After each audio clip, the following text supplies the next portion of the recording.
이곳을 주목하소서. 주를 향한 노래가 꺼지지 않으니 하늘을 열고 보소서.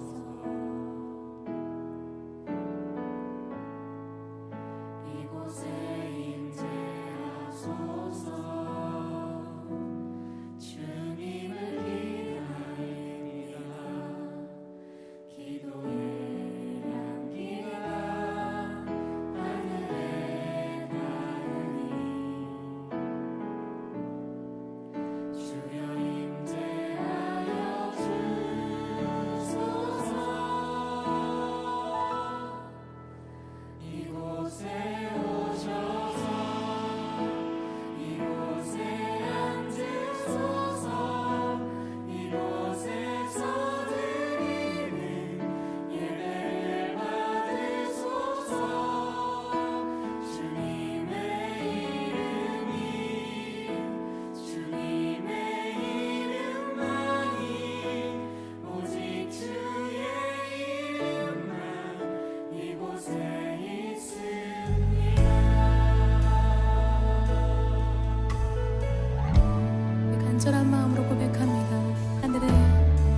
우리 함께 사도신경으로 우리의 신앙을 고백하겠습니다. 나는 전능하신 아버지 하나님, 천지의 창조주를 믿습니다. 나는 그의 유일하신 아들, 우리 주 예수 그리스도를 믿습니다. 그는 성령으로 잉태되어 동정녀 마리아에게서 나시고 본디오 빌라도에게 고난을 받아 십자가에 못 박혀 죽으시고 장사된 지 사흘 만에 죽은 자 가운데서 다시 살아나셨으며 하늘에 오르시어 전능하신 아버지 하나님 우편에 앉아 계시다가 거기로부터 살아있는 자와 죽은 자를 심판하러 오십니다. 나는 성령을 믿으며 거룩한 공교회와 성도의 교제와 죄를 용서받는 것과 몸의 부활과 영생을 믿습니다. 아멘.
사랑의 하나님 감사합니다.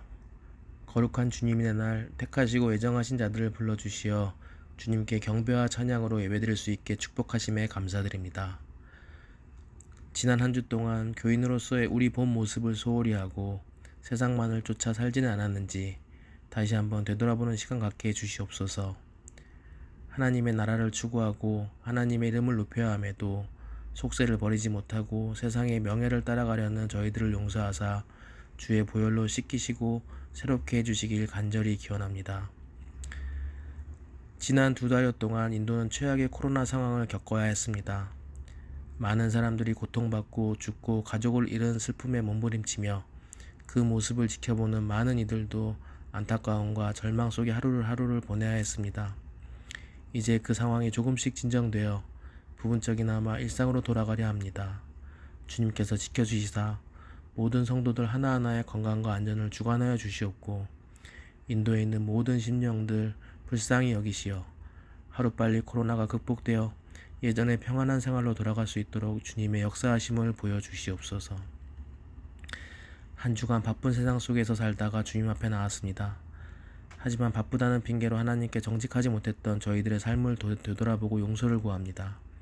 주의 말씀을 따라 살아가야 하지만 세상의 것에 목말라 하고 세상의 것으로 채우지 못해 허기져하는 저희에게 이 시간 주의 양식으로 충만히 채워주시어 또 다른 한 주를 살아가는 동안 세상에만 의지하지 않고 주님의 권능과 역사 속에서 하루하루를 극복해 나갈 수 있는 믿음의 힘을 허락하여 주시옵소서.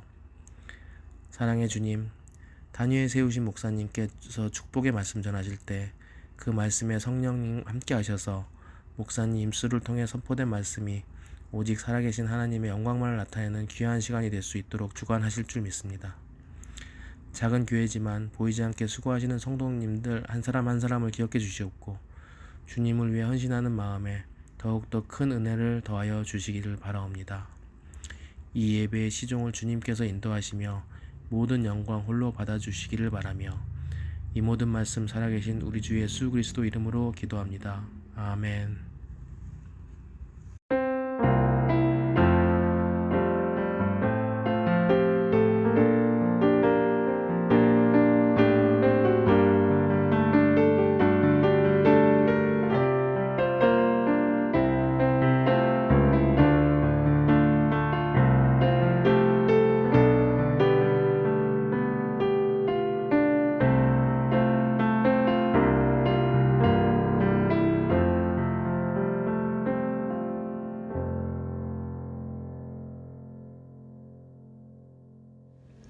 안녕하세요 성도님, 김수조 선교사입니다. 2년 전 델리 한인교회에서 여러분들을 뵙고 시간이 지나 온라인으로 여러분들을 다시 만나게 되었습니다. 반갑습니다. 저를 간단하게 소개하면 저는 2015년도 4월 부활절 아침에 파송을 받고 저희 아내와 두 아이들과 함께 인도 북쪽 지역 데라둔이라는 도시에 와서 7년째 즐겁고 행복한 마음으로 지내오고 있습니다. 오히려 이곳 생활이 너무 잘 적응되어서 한국에 들어가면 잘 적응할 수 있을까? 그런 생각들을 하면서 하루하루 또 의미 있게 보내고 있습니다. 어떻게 여러분 그동안 어떻게 지내오셨습니까? 아마 쉽지 않은 시간들을 보내왔을 걸로 생각을 합니다. 작년 3월 달에 시작된 코로나, 인도에서의 코로나의 그 커퓨, 그 시간들로 인해서 아마 여러분들은 한 번도 경험해 보지 않은 그런 삶을 살아오셨을 텐데 정말 힘겹게 지금까지 잘 버티며 견디오신 여러분들을 진심으로 축복하고 싶습니다. 사실 저도 이 코로나의 시간들을 보내면서 정말 힘겹게 지금까지 왔습니다. 제가 이렇게 힘든데 여러분들은 얼마나 더 힘들겠습니까? 정말 주님의 이름으로 축복하고 저와 여러분들 이 어려운 이 역경의 시간들을 함께 잘 극복하고 잘 이겨낼 수 있기를 두 손 모읍니다. 힌디어에 보면은 거루나라는 단어가 있습니다. 번역하면 긍휼, 또 신의 은혜, 뭐 그런 의미를 가지고 있습니다. 저의 아들의 투션 선생님의 이름도 코로나입니다. 근데 이 코로나를 잘못 발음하면 코로나로 들립니다. 우리가 현재 이 코로나로 인해서 정말 두렵고 낯설고 고통스러운 시간을 우리가 보내오고 있죠. 저도 작년 11월 달에 코로나에 걸렸습니다. 조심한다고 했는데 이게 걸리더라고요. 사역하다 보니까. 근데 이게 굉장히 코로나 걸리고 나서 힘든 그런 시간들을 보내왔습니다. 그렇지만 하나님의 은혜로 또 주변에서 기도하시는 분들을 통해서 잘 회복되었습니다. 근데 저는 그런 생각을 해봅니다. 이 코로나의 시간이 저와 여러분들에게는 코로나의 시간이 되기를 소망해 봅니다. 즉 두렵고 낯설고 고통스러운 시간이 아니라 정말 하나님의 은혜를 깊이 경험하는 그런 시간이 되기를 소망해 봅니다. 시편 73편에 보면은 다윗이 그런 이야기를 합니다. 복 있는 사람이 누구냐? 복에 대한 설명을 합니다. 정말 복 있는 사람은 어떤 사람이냐? 아주 단순하면서도 핵심적인 이야기를 합니다. 제가 73편 말씀을 쉬운 성경어로 한번 봉독해 보겠습니다. 나의 복은 하나님을 가까이 하는 것입니다. 주 여호와는 나의 피난처이십니다. 주께서 하신 모든 일을 내가 전파하겠습니다. 복 있는 사람이 누구냐? 진짜 복이 뭐냐? 하나님을 가까이 하는 것이라 했습니다. 하나님을 가까이 하는 것이 내게 복이다. 그렇게 다윗이 고백합니다. 그리고 여호와를 나의 피난처로 삼는 자, 그런 자가 복 있는 자다. 그렇게 이야기를 합니다.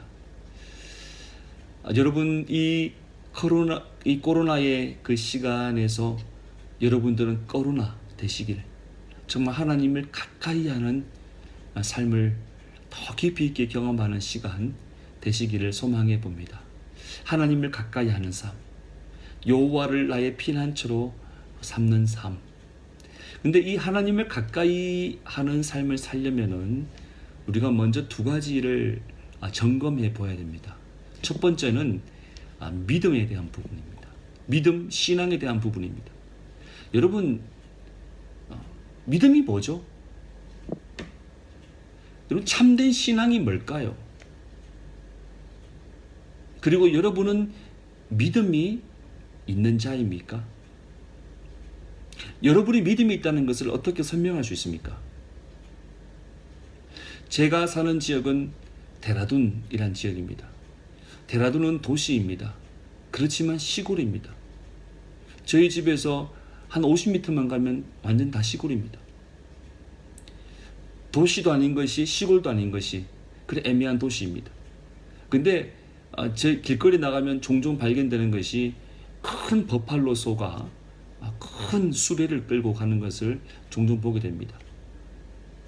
한날 제가 유심히 길을 지나가는 소를 보면서 이 수레에 달려있는 큰 수레바퀴가 요란하게 소리를 내면서 굴러가는 것을 보면서 아주 단순하지만은 또 재미있는 것을 발견했습니다. 수레바퀴가 요란하게 정말 쉴 틈 없이 굴러가는데 그 수레를 지지하고 있는 그 축, 그 중심은 그 자리에서만 돌지 그 수레바퀴와 함께 돌지는 않다는 것을 발견했습니다.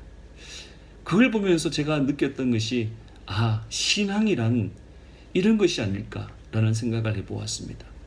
여러분, 요즘처럼 세상이 소란하고 어지럽고 정말 뉴스를 키면 정신없는 이야기들이 오고 가고 있고 이렇게 어지럽고 소란하고 이런 세상 속에서 움직이지 않는 중심을 지키는 것은 정말 여러분 어렵습니다. 세상에 많은 사람들이 세상과 함께 돌고 돌다가 쓰러지고 맙니다. 마치 수레바퀴가 돌고 도는 것처럼 함께 돌다가 다 쓰러지는 거예요. 왜? 그들에게는 세상을 이길 만한 중심이 없기 때문이죠. 그러나 우리 그리스도인에게는 움직이지 않는 진리, 바로 예수 그리스도가 있죠. 제가 여러분에게 한 자매를 소개하겠습니다. 이름은 법있다라는 자매입니다. 기독교 가정에서 저희 현지 친구입니다. 친구 가정에서 청소와 설거지 일을 하다가 정말 자신을 가족처럼 대하는 이들의 모습에 감동이 되어서 복음을 듣고 성경 공부를 하게 되었습니다.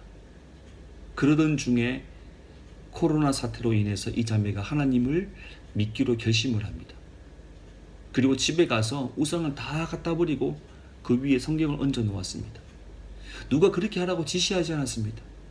성령님께서 그 여인의 마음에 감동을 주시고 그 감동에 따라서 그렇게 결단한 것입니다. 근데 그때부터 지금까지 시댁 식구의 핍박이 있습니다. 남편의 구타가 있어요. 자녀들이 이 엄미를 그렇게 무시합니다. 고난이라는 고난은 다 겪고 있어요. 지금도.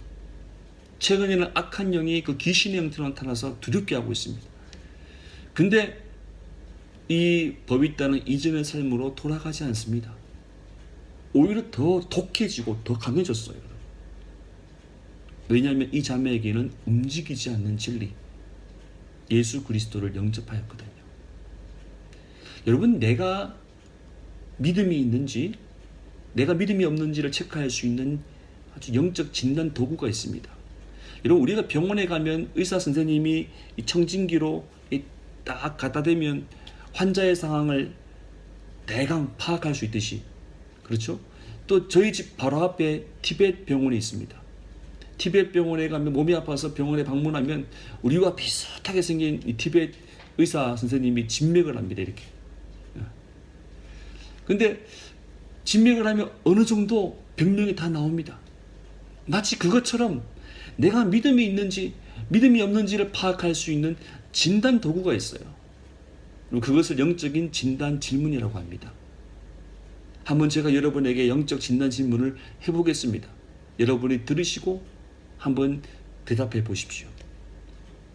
만약 이 세상을 살아가다가 오늘이라도 갑자기 이 세상을 떠난다면 당신은, 여러분은 하나님 나라에 들어갈 확신이 있습니까? 다시 질문해 보겠습니다. 만약 이 세상을 살아가다가 오늘이라도 갑자기 이 세상을 떠나게 된다면 집사님은, 권사님은, 성도님은, 장로님은 하나님 나라에 들어갈 확신이 있습니까? 있다면 그 이유가 뭡니까? 이 질문에 여러분들이 우물쭈물하고 명확한 답변을 가지고 있지 않다면 심각하게 고민해 봐야 됩니다. 그리고 바로 라보스 목사님한테 가서 상담받아야 됩니다. 왜냐하면 이 문제가 해결되지 않으면 여러분 제대로 된 신앙생활을 할 수 없습니다. 성 어거스틴의 참여록에서 그가 이렇게 고백하죠. 하나님 안에서 내 자신을 발견하기 전까지 나는 누구인지 알지 못했습니다. 우리의 믿음은 여러분 여기에서부터 시작하는 거예요, 여러분. 두 번째 부분입니다. 두 번째는 신앙생활입니다. 첫 번째는 신앙이라면, 믿음이라면, 두 번째는 신앙생활이에요. 믿음생활입니다. 신학적으로 표현하면 교회론, 신앙적으로 표현하면 영적인 삶을 어떻게 유지하고 성장시키며 나가느냐, 그렇게 표현할 수 있죠. 오늘 본문 성경 로마서는 총 16장입니다. 근데 16장의 로마서는 총 두 부분으로 구분되어 있습니다. 1장부터 11장까지, 12장부터 16장까지로 구분되어 있어요. 1장부터 11장까지는 믿음을 설명하고 있습니다. 하나님과 나와의 수직적 관계 속에서 우리가 믿음이 뭐냐? 또 우리가 믿음을 가지고 또 살아가야 된다는 것이 어떤 의미가 있느냐? 그걸 설명하고 있습니다. 그리고 오늘 성경 본문 12장부터 16장까지는 믿음 생활이에요. 신앙생활, 영성생활, 교회생활 다 동일한 표현입니다. 믿음을 가진 자, 그리고 그들의 모임인 이 공동체에 대한 부분을 설명하고 있습니다. 여기서 제가 여러분에게 한번 질문해 보겠습니다. 여러분 신앙생활 잘하고 있습니까? 잘한다는 게 뭡니까, 여러분? 한번 스스로에게 질문해 보십시오. 나는 신앙생활에 점수를 줄 수 있다면 몇 점을 줄 수 있는가? 오늘 예배를 드리고 있는 우리 성도님, 또 가정이 있다면 남편이 아내한테 한번 질문해 보십시오. 또 아내가 남편에게 질문해 보시고, 또 그들에게 남편이 아내에게, 아내가 남편에게 신앙생활 점수를 준다면 몇 점을 줄 수 있느냐? 그리고 또 점수를 주는 기준이 뭐냐? 저는 인도에 와서 가장 많은 고민을 해왔고 지금도 하고 있는 것이 어떻게 하면 건강한 공동체를 세울 수 있는가입니다. 믿음을 가진 자들이 어떻게 건강한 공동체를 세워서 나갈 수 있느냐? 저도 2018년도 1월에 작은 공동체를 시작했습니다. 교회죠. 이 교회가 건강한 교회로 성장하기 위해서 나는 무엇을 해야 하고 어떤 원리로 세워나가야 하는가? 거기에 대한 고민들을 지금도 하고 있습니다. 근데 오늘 로마서 12장은 거기에 대한 중요한 기준들을 그리고 원리들을 제공하고 있습니다. 바울이 공동체에 대해서 말하고 있죠. 여러분 1절 2절입니다. 로마서 12장 1절 2절 우리 너무나 잘 알고 있는 말씀이죠. 1절 2절 제가 쉬운 성경으로 읽겠습니다. 그러므로 성도 여러분, 나는 하나님의 자비로서 여러분에게 권합니다. 여러분의 몸을 하나님을 기쁘시게 하는 거룩한 살아있는 제물로 드리십시오. 이것이야말로 여러분이 마땅히 드려야 할 영적인 예배입니다. 여러분은 이 세상을 본받지 말고 마음을 새롭게 하여 변화를 받으십시오. 그러면 여러분은 하나님의 선하시고 기뻐하시고 온전하신 뜻이 무엇인지를 분별할 수 있게 될 것입니다. 바울이 공동체에 대해서 이야기하는데 첫 번째가 뭐냐? 예배라는 것입니다. 예배라는 원리를 가장 먼저 이야기합니다. 교회 공동체가 세상의 공동체와 수많은 공동체와 다른 점이 뭐냐? 그것은 가장 우선순위는 예배라는 것입니다. 그런데 여러분 보십시오. 예배를 이야기하는데 그 예배를 드릴 때 어떻게 드리느냐에 대한 설명을 하고 있습니다. 여러분의 몸을 제물로 드리십시오. 여러분의 몸을 제물로 드리라. 여러분 예배 정말 중요하죠. 근데 예배를 드리는 우리가 어떤 존재이냐? 제물이 되어야 한다는 것입니다. 여러분 제물의 조건이 뭡니까? 흠이 없어야 됩니다. 번제, 하목제, 속건제 이런 모든 구약의 제사를 드릴 때에 제사장들이 가장 먼저 점검하는 것이 흠이 있느냐, 흠이 없느냐 이거 보는 겁니다, 여러분. 그리고 흠이 없는 제물을 보고 결정을 하면 그걸 다 각을 떠가지고 그렇게 하나님께 올려드립니다. 그게 제사입니다. 근데 오늘 말씀에서 보면 예배가 뭐냐? 우리가 제물되는 겁니다. 우리가 제물되어서 제단에 올라가는 것입니다. 여러분 지금 예배를 드리고 있죠. 저나 여러분들이나 다 제물되는 것입니다. 그럼 제가 질문해 보겠습니다. 예배를 드리고 있는 여러분들은 흠이 없습니까? 죄가 없습니까? 깨끗하십니까?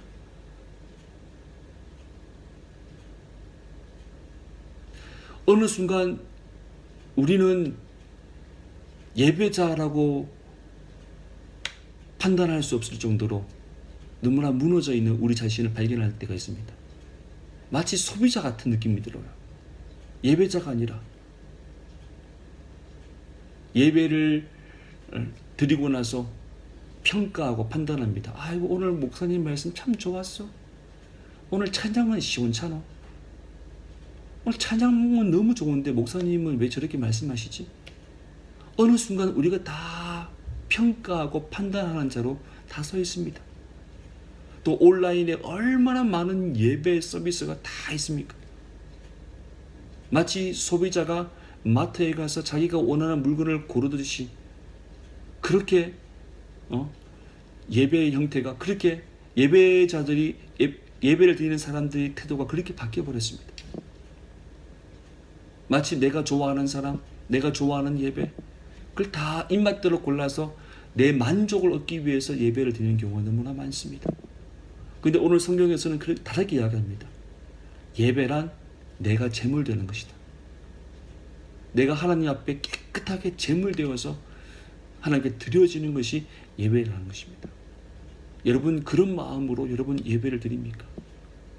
그런 마음으로 매일매일마다 가족 안에서 같이 예배를 드리고 하나님 앞에 시간을 따로 떼어서 예배를 드리고 있습니까? 여러분 그거 굉장히 중요한 원리입니다. 그렇게 드려지는 예배 공동체, 그렇게 드려지는 예배 공동체에는 아주 중요한 특징이 나타나는데 그것을 바울은 10절 이후부터 이야기합니다. 뭡니까? 사랑입니다, 여러분. 성도들이 온 마음과 정성과 그리고 힘을 모아서 드려지는 그 예배를 드리는 그 공동체에 나타나는 특징은 열매라는 것입니다. 사랑이라는 것입니다. 사랑. 예배 공동체의 그 열매인 이 사랑을 바울은 더 구체적으로 8가지 형태로 표현합니다. 여러분 10절입니다. 형제가 사랑하여 서로 우애하고, 첫 번째 사랑은 우애하는 사랑, 형제의 사랑이라는 것입니다. 두 번째는 존경하기를 서로 먼저 하고, 존경하는 사랑이에요, 여러분. 다른 사람을 높이는 사랑입니다. 세 번째는 13절입니다.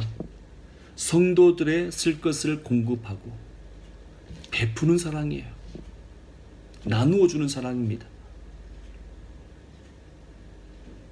저도 작년 코로나 바이러스 이후에 주변에 있는 많은 사람들의 삶이 무너져서 지금까지 열심히 공급하고 있습니다. 베푸는 사랑입니다. 교회가 실천해야 되는 거죠. 15절입니다. 즐거워하는 자들과 함께 즐거워하고 우는 자들과 함께 울라. 뭡니까? 동정하는 사랑입니다. 다른 말로 공감입니다. 여러분 이거 정말 중요합니다. 옆에 성도가 정말 고통스러워하고 힘들어하는데 그에 대한 전혀 감정이 없어요. 감정이 메말라 있어요. 냉랭합니다. 여러분 이거는 교회 공동체의 일원으로서 한번 자신의 믿음을 점검해 봐야 됩니다. 왜 내한테는 그런 감정이 없지? 공감하는 사랑, 동정하는 사랑. 다섯 번째는 연합하는 사랑. 16절입니다. 서로 마음을 같이 하며 연합하는 사랑이에요. 16절 후반부에 높은 데 마음을 두지 말고 도리어 낮은 데 처하며 겸손한 사랑입니다. 18절 모든 사람과 더불어 화목하라. 모든 사람과 화목하는 사랑. 19절에 너희가 친히 원수를 갚지 말고 원수에 대한 사랑입니다. 예배 공동체에서 나타나는 중요한 특징인 이 사랑이 8가지로 구분해서 바울은 표현하고 있습니다. 정말 교회가 공동체가 내가 예배를 잘 드리면 예배자가 되고 정말 내가 제물되어서 하나님께 올려지는 그런 예배가 되면 이런 특징들이 나타난다는 것입니다. 저는 교회를 작은 공동체를 세우고 어떻게 하면 내가 섬기는 교회가 이런 공동체가 될 수 있을까? 그런 고민들을 하면서 15절 말씀을 주목하게 되었습니다. 최소한 우리 공동체가 다른 건 몰라도 좀 공감 능력은 좀 있어야겠다.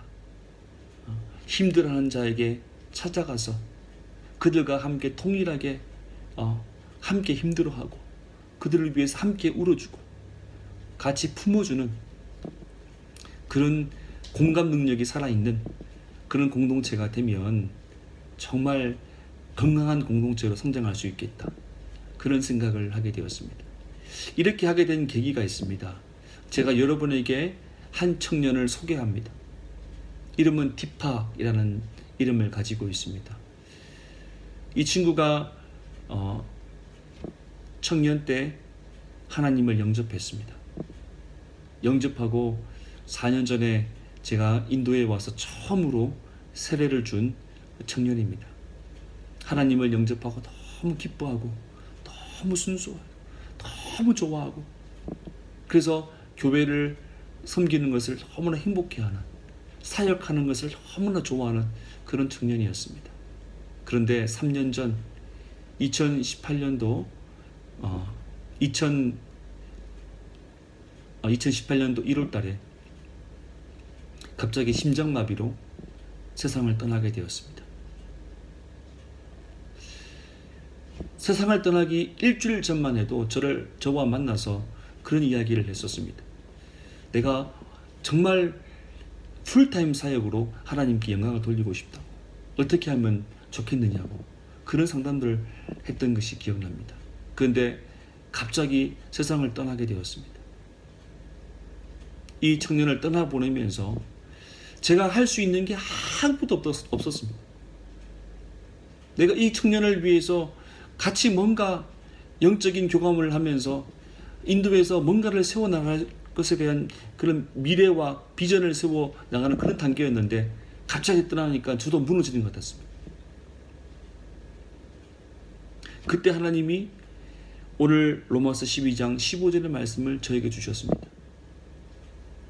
즐거워하는 자들과 함께 즐거워하고 우는 자들과 함께 울라. 내가 할 수 있는 것, 오늘 말씀처럼 이 청년의 죽음 앞에서 함께 슬퍼하며 함께 온 많은 사람들을 위로해주는 그런 삶이 되어야겠다. 그런 고백을 한 적이 있습니다. 여러분, 말씀을 정리하겠습니다. 여러분, 복이 있는 자는 어떤 자입니까? 하나님을 가까이 하는 자입니다. 독일에 그런 속담이 있습니다.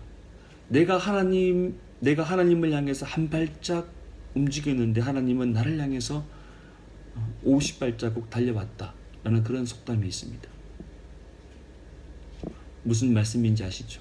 내가 하나님을 향해서 작은 몸짓을 했는데 하나님은 그것을 보고 달려왔다는 것입니다. 진짜 복 있는 자는 하나님을 가까이 하는 자예요. 내가 하나님을 가까이 하는데 하나님은 나를 멀리 하겠습니까? 여호와를 나의 피난처로 삼기 위해서 그렇게 마음에 다짐을 했는데 하나님이 나 너 싫어하고 피하겠습니까? 그렇지 않습니다.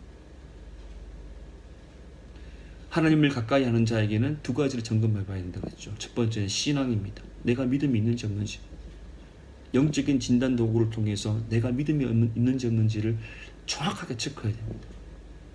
두 번째는 신앙생활입니다. 신앙생활의 가장 우선순위는 예배입니다. 여러분, 정말 예배를 사모하시고 여러분이 제물되어서 흠이 없이 하나님께 드려지기를 소망하는 마음으로 주님 앞에 나아가십시오. 그리고 정말 진심으로 예배를 드림으로 하나님이 주시는 그 열매, 8가지의 열매를 여러분들이 자연스럽게 맺으면서 그렇게 살아간다면 여러분들의 삶이 더 아름답지 않을까.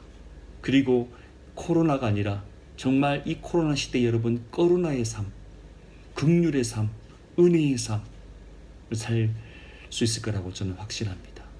기도하시겠습니다. 살아계신 하나님 아버지, 모두가 힘들고 어렵고 고통스러운 시간들을 보내고 있습니다. 그렇지만 이 어려운 이 코로나 시대에 정말 하나님이 주시는 거루나, 하나님의 은혜, 하나님의 긍휼하심을 경험하며 사랑하는 저희들 되게 하여 주시옵소서.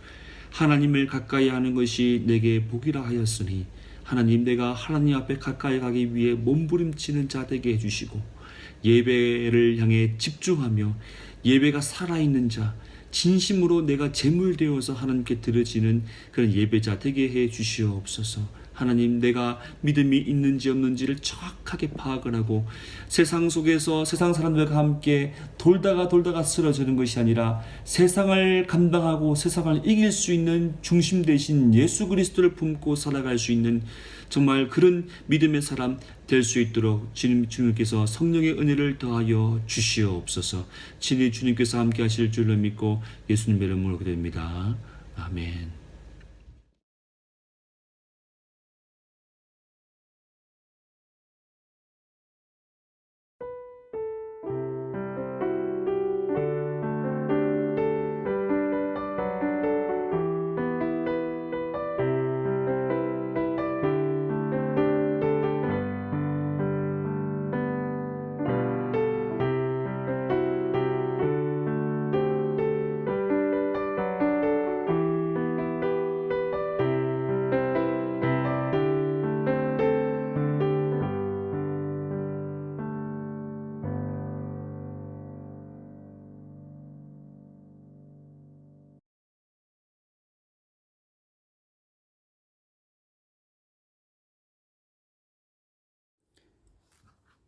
사랑과 은혜가 풍성하신 하나님 아버지, 오늘도 이 예배의 자리에 나오며 내가 가진 삶의 힘이 오직 주께서 주신 것임을 고백하게 하시니 감사합니다.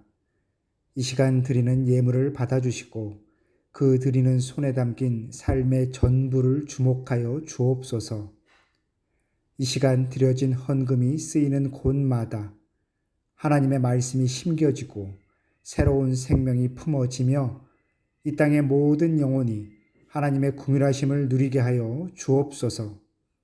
또한 하나님의 사람들과 하나님의 교회가 이 땅에서 온전히 세워지는 역사도 풍성히 일어나게 도와 주옵소서. 이 한 주간도 모든 성도들의 가정마다 서로 사랑함과 화목함이 풍성히 누려지기를 소망하며 예수님의 이름으로 기도합니다. 아멘.